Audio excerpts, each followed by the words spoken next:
Morning people, delighted to be here, slightly nervous, and we didn't realise till this morning how narrow this podium is.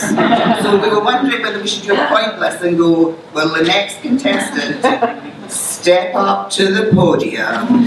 But I'm going to have this and Andrew's mine, so that hopefully we will, but it is narrow, so if one of us falls off, don't worry, we'll be absolutely fine. It was a really inspiring day yesterday. I loved hearing Sue and Vickery and Angela and everyone, because that is what we're about. And today we're talking about data, right? And Andy and I have been working together the last almost 3 years on this, and he is stats man. I mean, that's what I say when we go into meetings. You know, this is stats man who's with me, and he's got an amazing background, and he's got a real skill that he can take that data and really make fantastic information out of it. And what I'm going to ask you to do just now is, in your packs we've included 3 infographics which we are using just as an example today, so you might want to have a look, because that really does matter, how things look. It shouldn't matter, it does matter. The other thing, after yesterday and hearing Alex and Darren, was I just want to say a little bit about us. We are both totally passionate library managers. That's what we care about. We actually believe that libraries make a difference to people's lives, and that's why we're here, that's why you're here, and that is so important. So we may be talking about data, but we're talking about it because it will make a difference to people, and everyone who works in libraries is making that difference. We're already making a difference. We need to prove that and use it and show how we get on. Both of us are a little bit nervous, and both of us have got the same happy space. We are both, as well as being passionate library people, are also mad cat people. So in my happy space, I have my 2 cats, who are Senga and Jessie. Glaswegians might find that a bit amusing, but if you're not Glaswegian, it doesn't matter. And Andy's got his 2. Yeah, that's all of them in Sadie. All in Sadie. So if we go a bit, Sarah's a Sunday. So if we go a bit nervous, we're going back into those tumbling cats in our brains, which actually give us a little bit. We're here because we really believe that this is important, and we believe that more library services should be taking this data and making this data available, and making it available in a format to which decision makers can look at and just see immediately what it is that you're doing. And what we're going to cover today, it does actually, everyone has said how simple it is, and can I just say, it is very simple. So we're going to look at the national landscape and the rationale, and apologies for folk in Scotland, because obviously you're working here, you know some of this stuff, but we're also very lucky in Scotland that we have an amazing landscape, library landscape, literacy landscape to work with.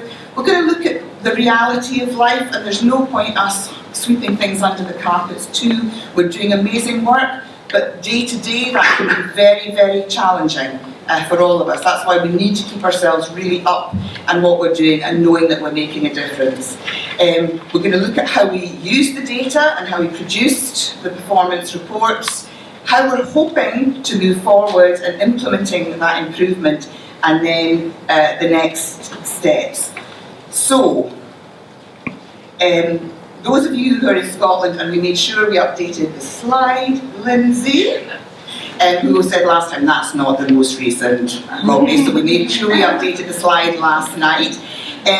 Ambition and opportunity. We are so lucky in Scotland to have this amazing strategy, and if you're not from Scotland, please look at this strategy. It really has allowed us in libraries to be able to develop what we do and showcase what we do and benchmark that against other people. So it is the most amazing strategy.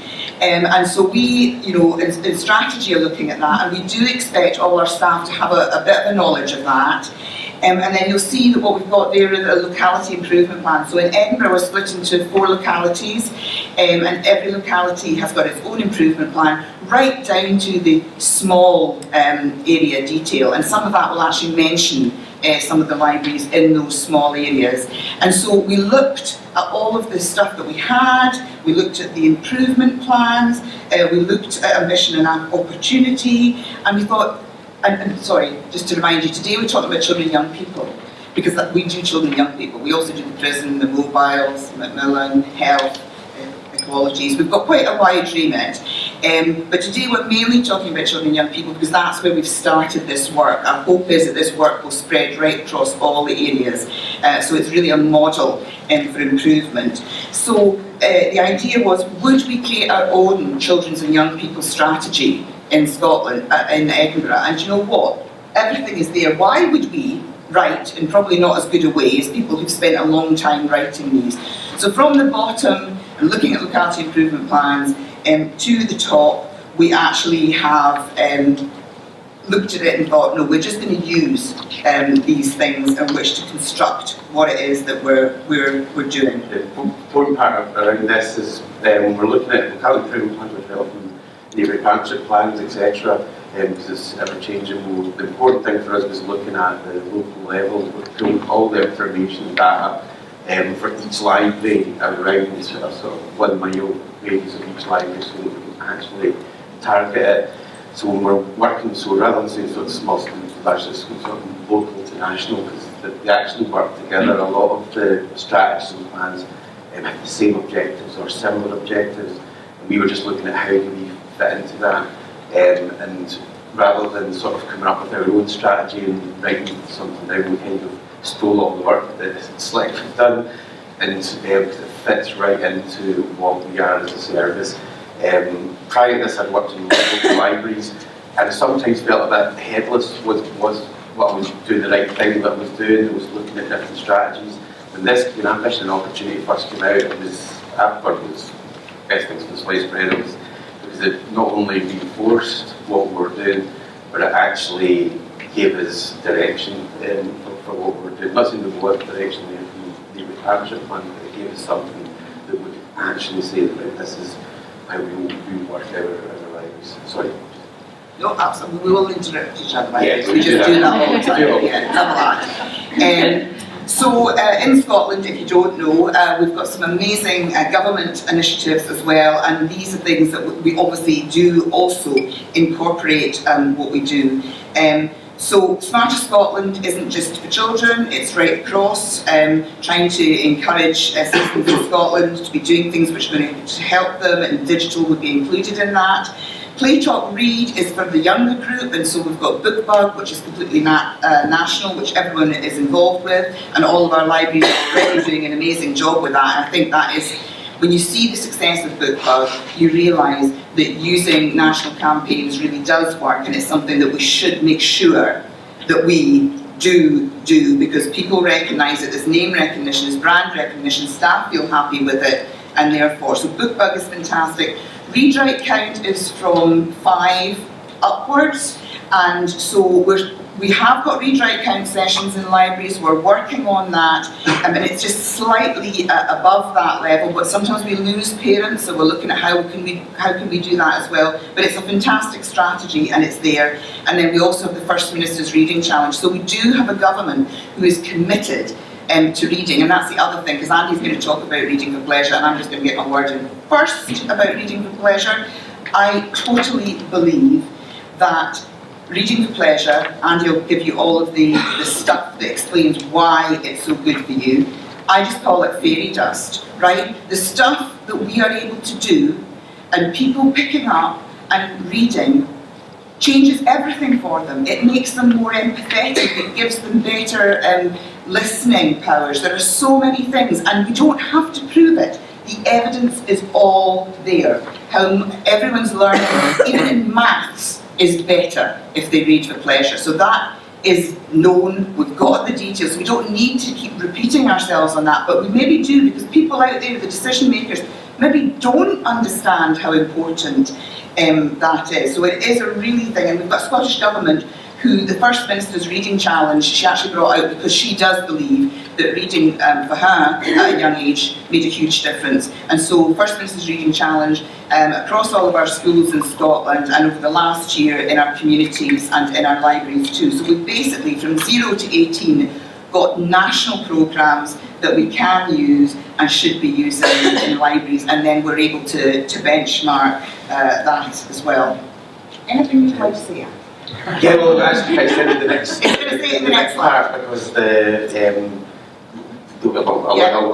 So, the Scottish Reading Strategy for Public Libraries, another fab document. We're name checking our friends and Slick down here because we were already doing a lot of this stuff, but it gives us a route map as to where you might want to go. So where we're saying all libraries, all authorities, some authorities, we really want to see ourselves developing. And today we're not even talking about health and well-being, we're squidging a little bit about Macmillan, and that's in our bag as well, and the whole empathy side and all of that sort of stuff. But that's so important as well.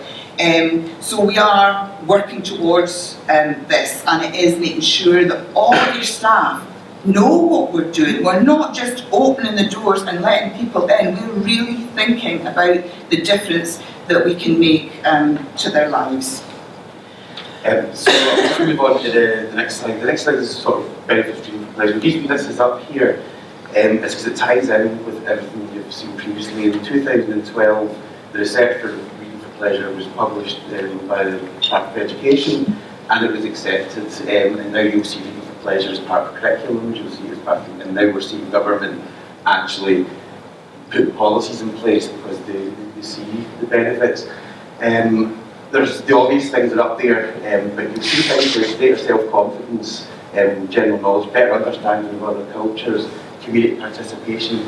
These are all parts of, and probably most authorities, part of their local improvement plan or whatever it would be named, they all fit into that.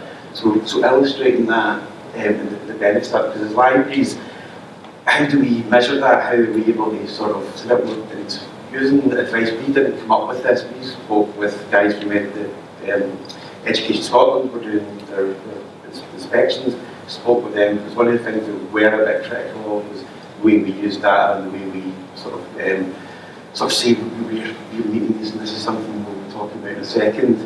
The research is out there, and we can use that. We don't have to continue to try and prove ourselves. There is a wealth of research regarding reading for pleasure and the use of libraries, and there's not one that doesn't say libraries have to play a key role. With some, with Save the Children, I'm going even further and saying that libraries have to take the lead in sort of promoting reading for pleasure. We're only going to be concentrating on this aspect within that because there's so much else that we could talk about, and we only have 25 minutes. But you know, you sort of left some quotes up there, lives a role to play, but a lot of the things that we recommend, and this is what's in the research and recommendations, we're not inventing this ourselves. We're using information from our staff, we're using information from researchers, we're using information from sort of things gathered by Slick, by I've got this in my hand. Yeah, can I just say, this is Andy's comfort blanket. Absolutely not at all. Just to show you. He takes me to bed, really. And how we use that, and it was something that we I think it was Alex mentioned yesterday, our key indicators tend to just be how many visits, how many books, and it doesn't tell us that much about what we do. So move on to the next slide. Just talking about activities, you'll see that all of the recommendations were activities to develop and promote and encourage reading and pleasure. Now this will become more important as you see, like go through it. Actually, I'm drawing the lines out here, so luckily you might not understand the acronyms, but anyway, it's just the colours that you look at here. We did an activity analysis in 2016 where all the development leaders sort of said what they were doing in their libraries. Now, this isn't just what we're doing, this went down and went for ages. But what we were able to do was pull out everything that all libraries were doing, and what we were doing across locality, and then what individual libraries were doing. And Edinburgh is really important, as it would be for every library, to develop your library around your community. So there was lots of different things happening. So we had these things, we then went back to and said, right, okay, should these be our core activity? The sad thing for us, due to no fault of anybody's, just the circumstances, we lost a whole load of staff. It was early 2017. And when we first took on this role about a year and a half to 2 years ago, we spotted this had happened. A lot of the stuff had just gone. When we took this out to development leaders at the start of last year and did that, it was music to our ears to hear an audible gasp from them. They hadn't even realised that this had happened. It wasn't a tough sell for us at that point. Is how we work with them and how we try and develop the service to get back to where we are. And hopefully we're getting there. So we'll start with just talking about some stats. Now, Cleo said I've got an interest in stats and things. Yeah, there's some stats stuff at university, but my main interest came from, I don't know if anybody remembers, floppy disks and Championship Manager when it first came out. At that point, Championship Manager was literally just a screen of data, and you stared at it. There was no players running around, nothing. It was just numbers on a page, and you had to keep an eye on who was getting tired, who was making the worst passes, substitute, all that. And then someone would score and you go, it was like watching teletext. But it was a game and I was obsessed by it. I loved it. So that's my interest in that skill. So if you're thinking about games for kids in your libraries, absolutely. It works in that sense. So the first slide here is just an example of how we first used that, and this was about the resource allocation of the ever-dwindling resources, especially money, book funds, etc. So we have to make things work a wee bit harder for us. This is how we noticed that the children's budget was being allocated. It was based on busyness, how busy the library was. So this is the total issues, and this is how finances were being distributed across the piece. And what it resulted in was, we know that we would do supplier selection. So Band C libraries only get the top 10 authors, then Band B gets slightly more, then Band D get a wider range. But what we do know from research is, in all research, that the children require a wide range of things to choose from. And if we narrow that down, the idea was that the 3 reservations would fix that. But we examined that as well, and we know that in low SIMD, or Scottish Index of Multiple Interpretation, if you're not familiar with that, you can go over that if you're interested. But we've seen that there was correlations all over the place with it. The reserve in these areas due to competence, lots of different reasons. And the gap was getting wider, so it ended up with 2 or 3 libraries getting almost 50% of our overall And budget. imagine what areas these libraries were in. These were not in our areas of deprivation, and they were coming down the bottom end here. So what we were able to do is, again, take advice from Education Scotland, from colleagues, from how best do we manage. We took another 2 indicators and just had a look at them. They've kept the library name from the same order, but everything suddenly changes. It's just this is issues per capita, this is issues per head of population of children under 16 in these areas, and we see quite a significant change. Places that are more remote, like Kibliston and Mathos, suddenly are way above averages. These I've got this in my hand is because this is a great resource. I don't know if anybody's familiar with it. This is the public library statistics. I think everywhere 40 gets it. When I first got the first copy of this, as you do with these types of documents that you just think you start scribbling over them and putting things, then someone said, that's 250 quid. And I was like, what? I was like, all right, okay, I better stop. Although we did get him his own copy to take home because we realised how necessary it was. But it allows you to, with stats and with that, it only gives you a picture. It doesn't give you all the answers or anything. Like you have to sort of work with people. But it gives you a reflection and it gives you a base to build upon. Don't think for a second, we just look at stats and say that's the answer, that's what we're going to do. That's not what statistical that'll do for you, but what it'll do is it'll give you somewhere to build from and look at. So this gave us a different picture and we were like, right, okay, that changes things a bit. We see that in rural areas they rely perhaps on the library more than they do in the city for their book stock, etc. So we perhaps need to look at how we widen that. The next one was really interesting for us because this is active members. This is kids that have used their card within the last 12 months. We suddenly see places like Wester Hales, low sort of ISIMD, sort of less affluent areas, jumping through the averages here.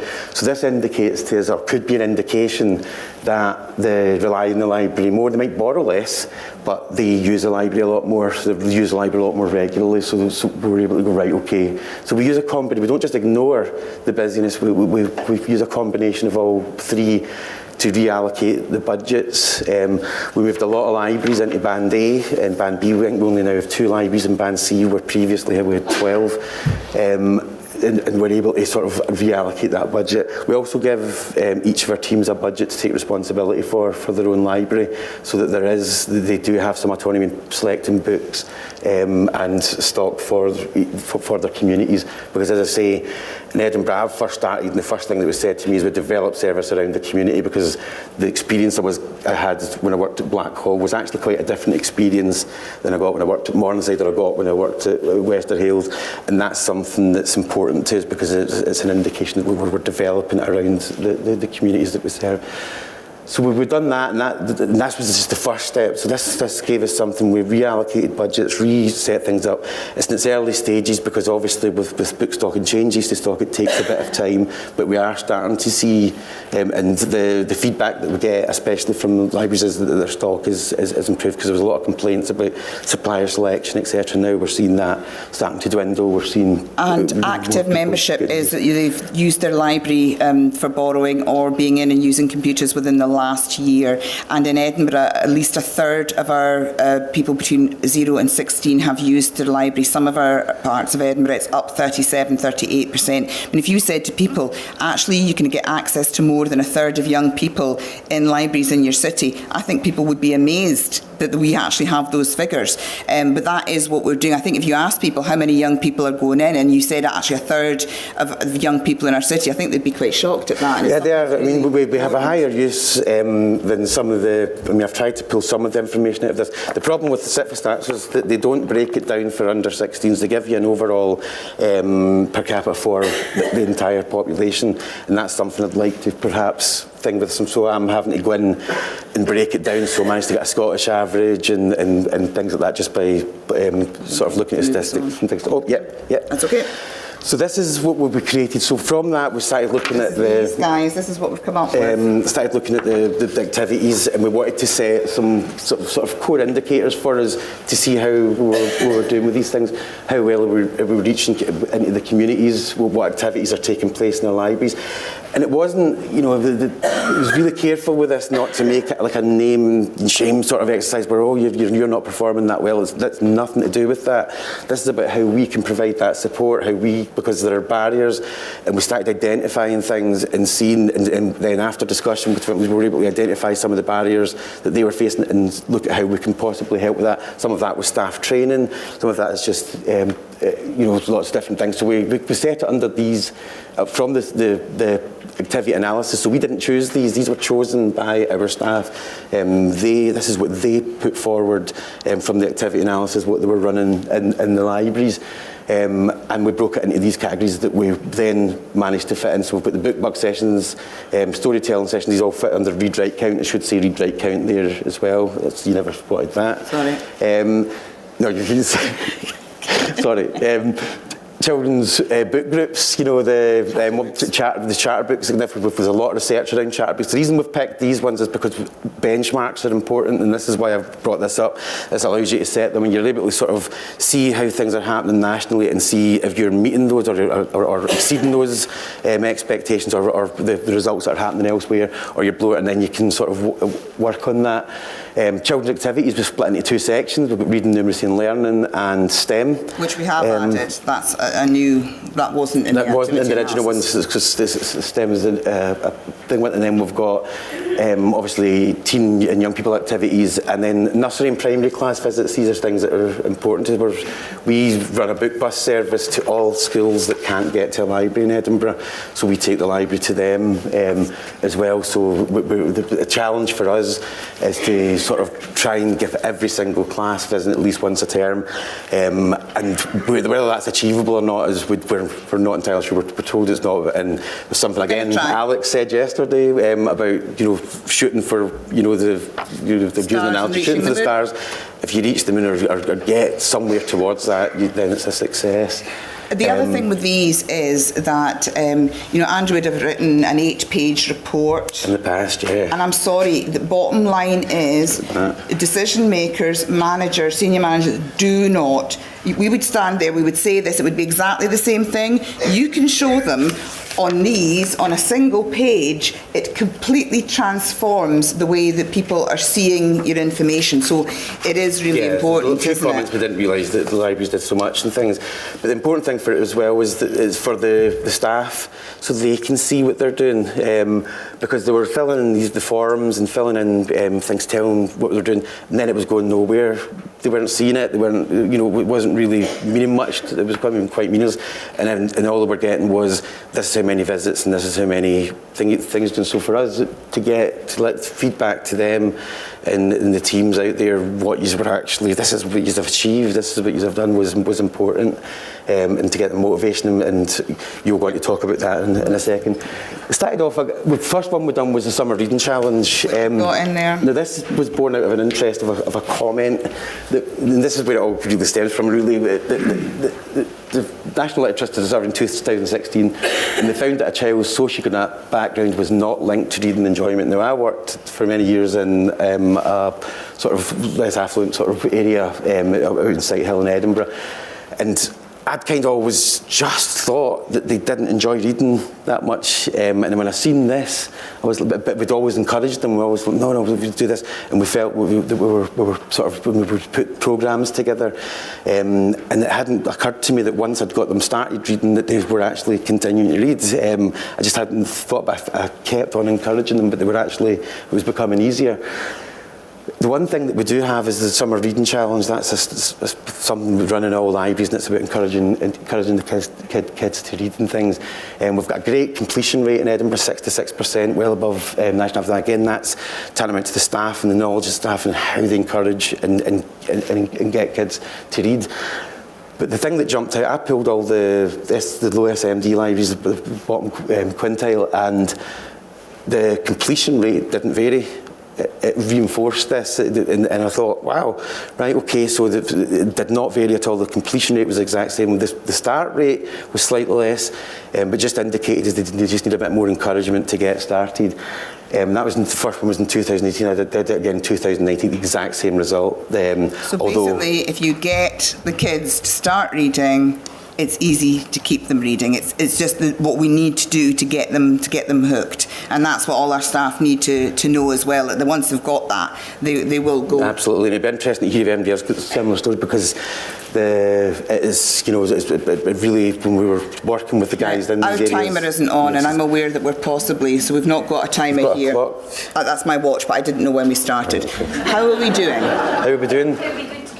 Okay, Jings. I was looking up here thinking, we don't have enough to say. Okay, so this, guys, is my bit. What have we done? So we had all this data. It was great. We had the data the year before. We kind of let managers see it. Nothing really happened, no improvements. So this year we went along to senior manager and we said, look, can you let us go round, see everyone, tell them what's going down, what's happening. So basically we gave them everything that we've just given you. We showed them this is making a difference, this isn't making the difference, this is what's happened. So we've actually gone round to all of our libraries, we've done it in the localities, and also we have said, now this is really tough, and I've been honest with folk, those core activities, we are now saying, if you don't have a team group, we're expecting you to have a team group. If you've let read, write, count, drop, we are now expecting you. So we are expecting all of those core activities within the next year. So we've given them April 2019 to March 2020. Sorry, wrong way round, I'm a year late. 2020, 2021, we are expecting that to have started.